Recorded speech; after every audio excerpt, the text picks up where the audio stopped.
पुंछ की Mendhar sub division में जमकर बारिश हुई, जिसकी वजह से बाजारों में सैलाब जैसी सूरत हाल पैदा हो गई है। वहीं कई दुकानों और मकानों के अंदर भी पानी अब दाखिल हो चुका है, जिसकी वजह से लोगों को खासा मुश्किलात का सामना करना पड़ रहा है। आपको बता दें कि लोगों के आशियाने इस वक्त बहते हुए डहते हुए नजर आ रहे हैं।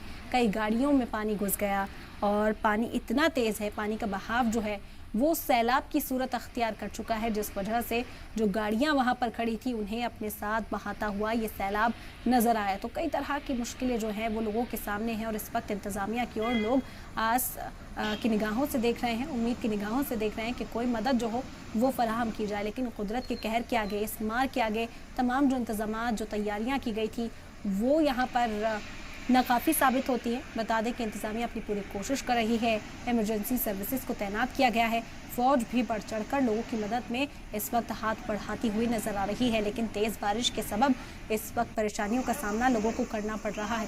तस्वीरें जो आप देख रहे हैं पुंछ के मेंढर सब डिवीजन की है, जहां जमकर बारिश के बाद ये सैलाब जैसे हालात पैदा हो गए। घरों में पानी दाखिल हुआ, साथ ही साथ लोगों की जो दुकानें थी उसमें पानी दाखिल हो गया, जिसकी वजह से काफी नुकसान लोगों का इस वक्त हुआ है।